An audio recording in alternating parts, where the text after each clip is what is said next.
अस्सलाम वालेकुम and welcome to नया दौर। मैं हूं हसन इफ्तिखार। प्रोग्राम का नाम है आपका हल्का। नाज़रीन, आज के प्रोग्राम के अंदर हम एक सपोजिशन को डिस्कस कर रहे हैं। हम बहुत ज़्यादा सुन रहे हैं कि इमरान खान साहब जो हैं वो बहुत ज़्यादा पॉपुलर हो चुके हैं, तो अब वो दो तिहाई अक्सरियत से जो भी अगला इलेक्शन होगा कौमी असम्बली के लिए जनरल इलेक्शन वो जीत कर आएंगे। अच्छी सपोजिशन है। इस बारे में आज के प्रोग्राम में हम बात करेंगे कि अगर वो कर सकेंगे या नहीं कर सकेंगे, और अगर वो ये दो तिहाई अक्सरियत हासिल करना चाहते हैं तो इमरान खान साहब को कहाँ कहाँ से जीतना होगा। जहां वो ऑलरेडी जीत चुके हैं 2018 में, उसके आगे मजीद उनको क्या करना होगा। प्रोग्राम को शुरू करते हैं। पाकिस्तान के अंदर 1997 के अंदर मियां मोहम्मद नवाज शरीफ साहब की जो हुकूमत थी वो दो तिहाई अक्सरियत की हुकूमत थी।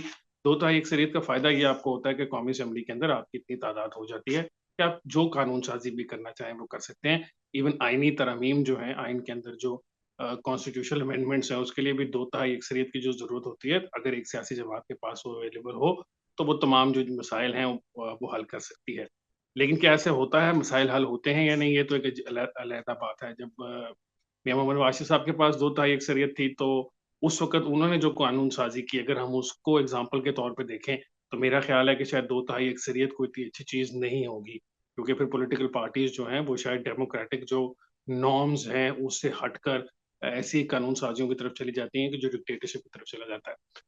2018 में इमरान खान साहब की पार्टी जो थी, जब वो जीती तो उन्होंने यकीनन बहुत ज़्यादा वोट लिए। हाईएस्ट वोट्स थे उनके, तकरीबन 1 करोड़ और 70 लाख के करीब उन्होंने वोट हासिल किए थे। उनका जो क्लोजेस्ट राइवल था वो मुस्लिम लीग नून थी, उन्होंने तकरीबन 1 करोड़ और 30 लाख के करीब दिए थे वोट।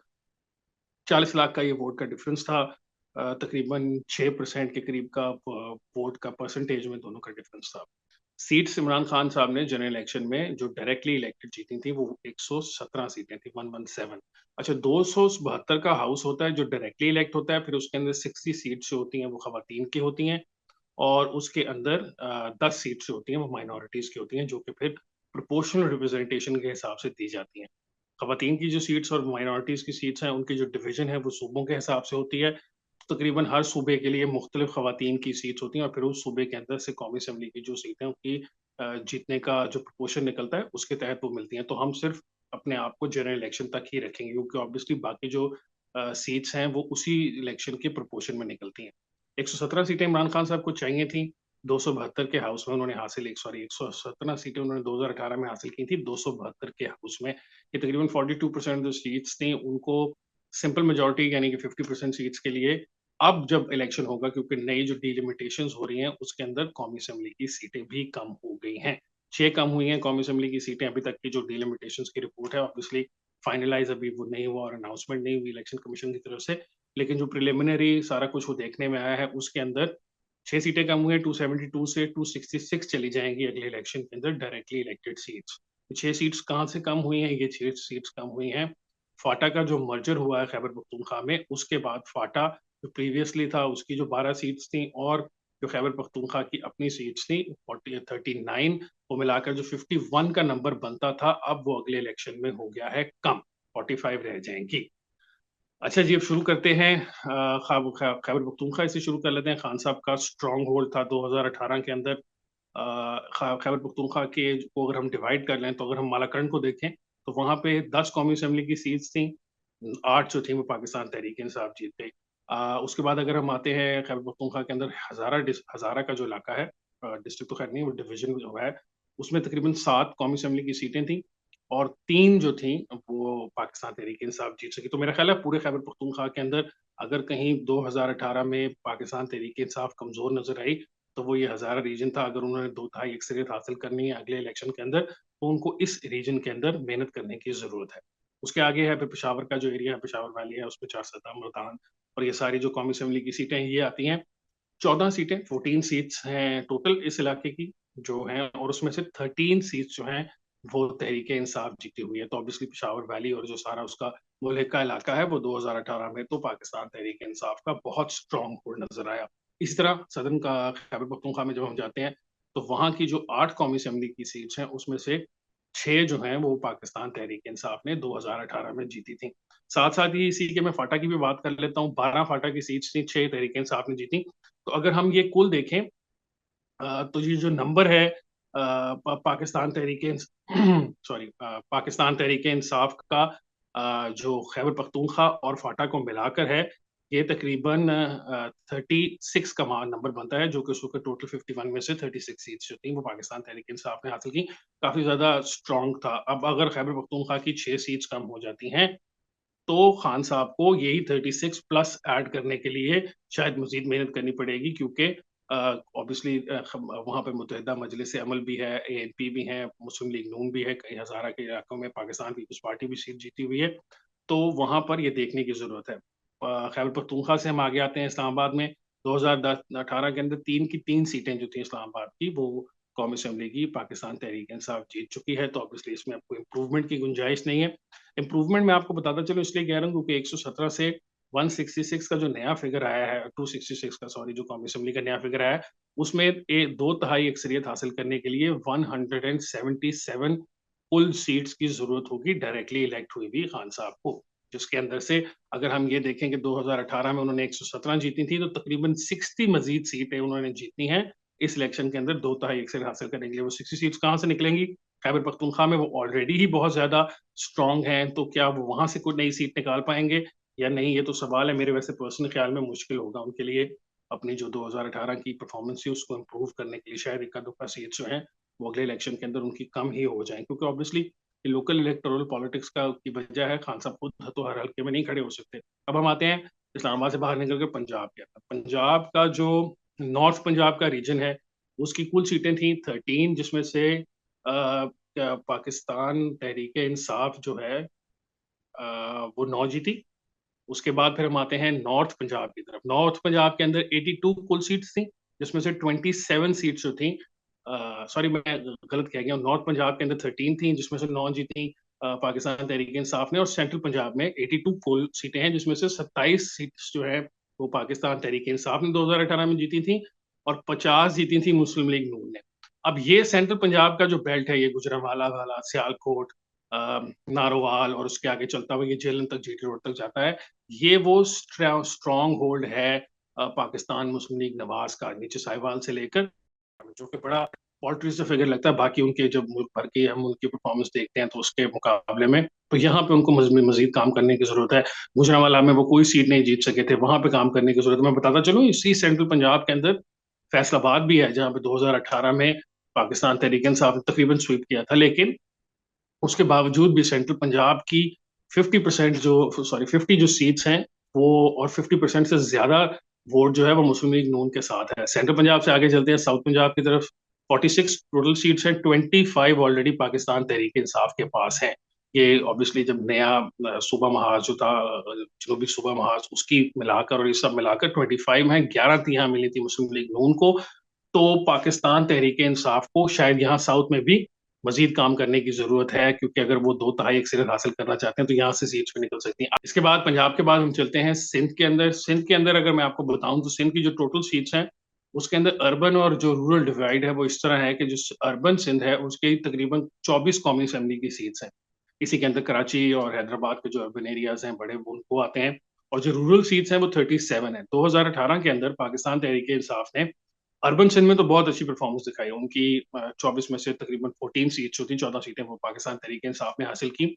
लेकिन जब ही वो रूरल सिंध में गए तो वहां के हालात बहुत मुख्तलिफ थे। वहां पे पाकिस्तान जो तहरीक इंसाफ है वो सिर्फ एक सीट हासिल कर पाई 37 में से। तो यहाँ पर भी मजीद जो गुंजाइश है, अगर पाकिस्तान तहरीक इंसाफ को वो 60 मजीद सीट हासिल करनी है 2018 के ऑन टॉप, तो उनको जहां मैंने आपको बताया कि सेंट्रल पंजाब में मुस्लिम लीग नून को अटेंड करने की जरूरत है, वो उसी तरीके से यहाँ पर सिंध में जो रूरल सिंध है, जहाँ पे पाकिस्तान पीपल्स पार्टी का राज चलता आ रहा है इतने अरसे से, उनको वहां पर पाकिस्तान पीपल्स पार्टी को हराने की जरूरत है।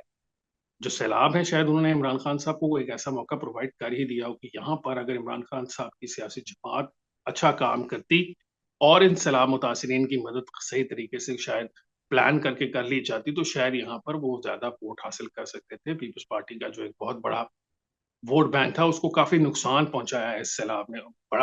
बड़ी तबाही है। सूबाई हुकूमत जो है उस तरीके से अवाम की मदद नहीं कर सकी जिस तरीके से उनको करनी चाहिए थी। तो ऑब्वियसली डिसइल्यूजनमेंट तो जरूर अवाम में होगा, और पाकिस्तान पीपल्स पार्टी के खिलाफ ही होगा, क्योंकि वो रूलिंग पार्टी है। तो यहाँ पर 60 सीट्स जो खान साहब को चाहिए, उनमें सिंध का जो रूरल सिंध है वहां पर बहुत इंपॉर्टेंट रोल खान साहब प्ले कर सकते हैं, अगर वो आगे 2/3 अक्सरियत हासिल करना चाहते हैं। आखिरी है बलूचिस्तान। टोटल 16 सीट्स हैं बलूचिस्तान की, 2 पाकिस्तान तहरीक इंसाफ के पास हैं। बलूचिस्तान की जो सियासत है वो कुछ इस तरीके से है कि वहाँ पर जो मुख्तलिफ इलाके हैं उनके अंदर मुख्तलिफ वोट बैंक्स हैं। जिस तरह पख्तूनख्वा मिली अवामी पार्टी जो है वो जो पश्तून एरिया जो बलूचिस्तान है वहाँ पर ज़्यादा मकबूल है। इसी तरह जो बलोच लीडरशिप है, बीएनपी मेंगल है और इस तरह की जो दूसरी जमातें हैं, वो जो बलोच इलाके हैं उसके अंदर स्ट्रॉन्ग है। तो यहाँ पर इमरान खान साहब काम कर सकते थे, उनकी तो वो हुकूमत के इत्तेहादी भी रहे पिछले 5 साल के अंदर। लेकिन मुझे ऐसा लगता है कि शायद बलूचिस्तान के अंदर को खान साहब को ज़्यादा कामयाबी मिलती नज़र नहीं आएगी, तो अगला जो भी इलेक्शन होगा उसके अंदर। तो बैटल ग्राउंड खान साहब के लिए 2 चीज़ें इम्पोर्टेंट हैं, एक ये कि सेंट्रल पंजाब को कैसे फतह किया जाए। खान साहब का तब पूरा लॉन्ग मार्च जो है अभी वज़ीराबाद के अंदर है, सेंट्रल पंजाब की बेल्ट है, खान साहब काफ़ी टाइम पे लगा रहे हैं यहाँ पर। मतलब क्या वो जो खान साहब की ये सारी है, ये इवेंचुअली रिजल्ट्स में तब्दील होगी या नहीं, ये देखने वाली बात है। मज़े की बात ये है कि 2018 के इलेक्शंस में एक इंटरेस्टिंग चीज़ ये थी कि जो वोट हासिल करदा थे और उनके बदले में जो सीट्स मिली, उसकी जो परसेंटेज है या उसका जो वो प्रोपोर्शन है, वो बड़ा मज़ेदार था। पाकिस्तान तहरीक-ए-इंसाफ ने तकरीबन 31%, 32% के करीब वोट लिया टोटल, लेकिन उनकी जो सीटें थी, वो बहुत ज़्यादा थी, वो तकरीबन 42% के करीब थी। एक सीट के ऊपर पाकिस्तान तहरीक-ए-इंसाफ जो जीती, उनके अगर हम वोट्स के ऊपर डिवाइड करें उनकी सीटों को, तो निकलता है 1,44,000 यानी कि 1,44,000 वोट्स के ऊपर उन्होंने एक कौमी असेंबली की सीट जीती। मुस्लिम लीग नवाज़ के लिए यही नंबर जो है वो 2,05,000 का था 2018 में, और पाकिस्तान पीपल्स पार्टी के लिए 1,60,000 का। पिछली जो हमने सियासत थी पंजाब की हद तक स्पेशली, वो वहाँ देखने में आता था कि Pakistan peoples party even though माजी के अंदर इलेक्शंस के अंदर वोट भी ज्यादा लेती थी, लेकिन उनकी जो सीट कन्वर्जन रेशो थी वो कम थी। और पाकिस्तान मुस्लिम लीग की जो सीट कन्वर्जन रेशो थी वो बहुत ज्यादा थी, यानी वो थोड़े वोट्स के साथ ज्यादा सीट्स निकाल लेते थे। 2018 में इमरान खान साहब ने वही फीट दोहराया जो मुस्लिम लीग नून जो है वो पंजाब और इर्द गिर्द की जो पुराने माजी के इलेक्शन है उनमें इस्तेमाल करती रही। इंटरेस्टिंग चीज है, आने वाले इलेक्शन के अंदर क्या ऐसी देखने में आएगा या नहीं। 1997 के अंदर जब आखिरी दफा धूलता एक सीरीज ली थी किसी सियासी जमात ने, तो एक इम्पोर्टेंट फैक्टर ये भी था कि टर्नआउट भी बहुत कम हो गया था। 36% का टर्नआउट था अगर मैं गलत नहीं हूँ 1997 के अंदर। और उस 36% टर्नआउट के अंदर पाकिस्तान मुस्लिम लीग नून ने तकरीबन 44% ऑफ द वोट लिया था। ये जो भी बाई इलेक्शंस हमने देखे हैं, इसमें हमने ये देखा कि पाकिस्तान मुस्लिम लीग नवाज़ जो है उसका और पाकिस्तान तहरीक-ए-इंसाफ का तकरीबन 5% का डिफरेंस नज़र आ रहा है। ऑन एवरेज पाकिस्तान तहरीक-ए-इंसाफ 42% के करीब वोट पोल कर रही है। तो ऑन ट्रैक तो वो है 2/3 लेने के, लेकिन रास्ते में पाकिस्तान मुस्लिम लीग नून सेंट्रल पंजाब में और पाकिस्तान पीपल्स पार्टी सिंध में उनके खिलाफ उनके दरमियान रुकावट बनी हुई है। खान साहब सिंपल मेजॉरिटी शायद आसानी से ले सकते हों, 2/3 अक्सरियत के लिए उनकी सियासी जमात को लोकल इलाके के अंदर काम करने की बहुत ज़रूरत है।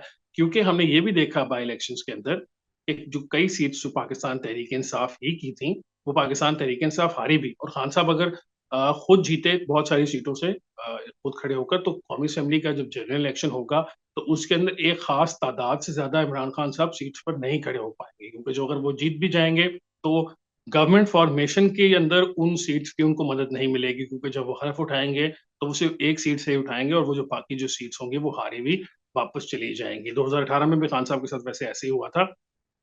खान साहब ने बहुत सारी सीट से इलेक्शन लड़ा और जीत गए थे, तो कुछ सीट्स उनको छोड़नी भी पड़ी, जिसकी वजह से उनको जब अपनी पहली गवर्नमेंट फॉर्म करनी थी, तो बहुत सारे एलाइज़ के वोट्स की ज़रूरत थी। हालाँकि जब बाय इलेक्शन बाद में हो गए, तो वो सीट पाकिस्तान तहरीक-ए-इंसाफ के ऊपर वापस चली गईं, तो पाकिस्तान तहरीक-ए-इंसाफ का नंबर बढ़ गया, जो 2-4 छोटी 1-2 सीटों वाली जमातें थी, उनकी शायद पाकिस्तान तहरीक-ए-इंसाफ को ज़रूरत नहीं रही। अब देखने की बात ये है कि जो 2018 का इलेक्शन रिजल्ट है, वो पंजाब को अगर हम स्पेसिफिकली देखें, तो यहाँ पे नेक टू नेक थे पाकिस्तान तहरीक-ए-इंसाफ और मुस्लिम लीग को। 61 सीट्स जो हैं पंजाब की 141 में से पाकिस्तान तहरीक-ए-इंसाफ ने ली थी और 61 जो है वो मुस्लिम लीग नून ने ली थी। बाकी पंजाब में आज़ाद उम्मीदवार काफ़ी ज़्यादा जीते थे। कुल जो आज़ाद उम्मीदवार थे 2018 में वो 13 थे। तो हो सकता है कि खान साहब अगर ज़्यादा नंबर्स ले आएँ और 2/3 तक ना भी पहुँच पाएँ, तो ये जो आज़ाद उम्मीदवारान होंगे, ये यकीनन खान साहब की तरफ ही चले जाएँगे। आने वाले दिनों के अंदर पाकिस्तान की सियासत किस तरफ जाती है, ये तो हम कुछ कह नहीं सकते। आज अप्रैल 2022 के अंदर जब खान साहब हुकूमत से निकले थे, तो कौन कह सकता था कि खान साहब की गिरती हुई पॉपुलैरिटी जो है, वो इस तरह 7-8 महीने में रिबाउंड करेगी कि आज वो मोस्ट पॉपुलर लीडर के तौर पर पाकिस्तान के सामने आ रहे हैं। उनके जो मुखालफिन हैं, सियासी मुखालफिन हैं, वो अभी तक तो इमरान खान साहब की जो प्रवास है, उसके ऊपर कोई पाबंदी नहीं लगा सके। इमरान खान साहब ऊपर ऊपर जाते जा रहे हैं, जब से वो हुकूमत से गए हैं। क्या आने वाले इलेक्शन में, और जब कभी भी इलेक्शन होता है, 6 महीने में, 8 महीने में या अपने टाइम में, अक्टूबर 2023 को जब इलेक्शन होना है, तब होता है, तो क्या इमरान खान साहब को तब तक वो उनका हल निकाल लिया जाएगा, उनकी सियासत को रोकने का, या इमरान खान साहब इसी तरह ऊपर चलते जाएँगे?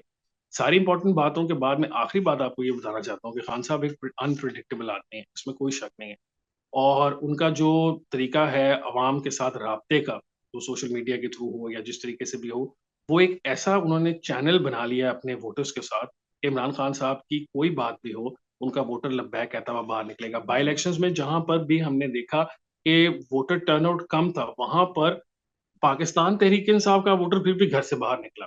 अगर वो सारे 100 के 100 नहीं निकले, तो तब फिर भी 60-70% तो जो पाकिस्तान तहरीक-ए-इंसाफ का वोट बैंक था, वो वोट डालने पोलिंग स्टेशन तक आता है। आने वाले इलेक्शन के अंदर सबसे इम्पोर्टेंट बात जो होगी, वो हर हलके के अंदर मौजूद 90,000, 80 से 90,000 की एवरेज का एक कौमी असेंबली के अंदर नया वोटर है, जो कि वो कौमी असेंबली के इलेक्शन के अंदर पहली दफ़ा वोट करेगा। हमने अभी तक जो रिजल्ट्स देखे हैं, उसमें यही नज़र आता है कि जो फर्स्ट टाइम वोटर है, उनकी बहुत बड़ी मेजॉरिटी जो है वो इमरान खान साहब के साथ वोट करने को तैयार है। लेकिन य साथ-साथ हमने ये भी देखा है कि फर्स्ट टाइम वोटर्स की जो पोलिंग का परसेंटेज है बाहर निकलने का, टर्नआउट का, वो शायद दूसरों की निस्बत थोड़ा कम है। तो अगर इमरान खान साहब अपने इस टर्नआउट को 5-7% नौजवान वोटर के टर्नआउट को इंक्रीज़ कर लेंगे, तो बहुत सारी ऐसी सीट्स होंगी जिनके ऊपर क्लोज़ कॉन्टेस्ट जहाँ पे था 2018 में, वो तो खान साहब ईज़िली जीत जाएँगे।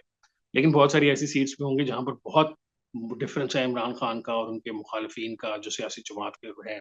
गुजरांवाला है और बहुत सारे ऐसे इलाके हैं जहाँ पे 70-80 हज़ार की लीड से जीते हुए हैं मुस्लिम लीग नून वाले। तो उस लीड को कैसे कम किया जाएगा? क्योंकि सेंट्रल पंजाब में मुस्लिम लीग नून को डेंट किए बगैर खान साहब 2 तिहाई अक्सरियत हासिल नहीं कर सकते। First past the post system के अंदर टोटल वोट काउंट नहीं होते, सीट्स काउंट होती हैं। इन अ वे जो आप सीट हार जाते हैं, चाहे वो आप 1 लाख वोट लेकर जीते हो एक आदमी, और आपका मुखालिफ जो है वो 90,000 वोट ले, तो वो first past the post system के अंदर वो 90,000 वोट तो ज़ाया हो जाते हैं। क्या ये बेहतरीन तरीक़ाकार है इलेक्शन का, first past the post system, या दुनिया भर में जो प्रोपोर्शनल रिप्रेजेंटेशन को फ़ॉलो किया जा रहा है, उसकी तरफ जाने की ज़रूरत है? ये तो ऑब्वियसली सवालात ऐसे हैं जो आने वाली असेंबली डिस्कस करेगी और डिसाइड करेगी। लेकिन इमरान खान साहब 2 तिहाई अक्सरियत से जीत सकते हैं। 2 काम उनको इम्पोर्टेंट करने हैं। पंजाब के अंदर सेंट्रल पंजाब में मुस्लिम लीग नून को डेंट करना है। मुस्लिम लीग नून से सेंट्रल पंजाब में कम से कम 20 से 25 सीटें उन्होंने वापस लेनी है। इस तरह साउथ पंजाब के अंदर खान साहब को मज़ीद 5 सीट्स की ज़रूरत है, और फिर सिंध के अंदर भी उनको, जो रूरल सिंध है, वहाँ से भी 15 से 12 से 15 मज़ीद सीटों की ज़रूरत है। ये सब मिलाकर भी अगर आप काउंट करें, तो तकरीबन 45 का फिगर बनता है, 50 का फिगर बनता होगा। इमरान खान साहब को 2018 से मज़ीद 60 सीटें चाहिए जनरल इलेक्शन के अंदर 2 तिहाई अक्सरियत हासिल करने के लिए। मुझे वैसे लगता नहीं है कि वो हासिल कर पाएँगे। सिंपल मेजॉरिटी शायद उनके लिए ईज़ियर होगी। अगर वो सिंपल मेजॉरिटी को टारगेट करें, तो हुकूमतें उससे भी चल सकती हैं, किसी कोलिशन पार्टनर के वोट की ज़रूरत नहीं होती, और अब नई कानून साज़ी जो है वो तो कर सकते हैं। आज के प्रोग्राम के लिए बस इतना ही। इंशाल्लाह आपसे मुलाकात होगी एक और प्रोग्राम के साथ कल। मुझे हसन इज़हार को इजाज़त दीजिए। अल्लाह हाफ़िज़।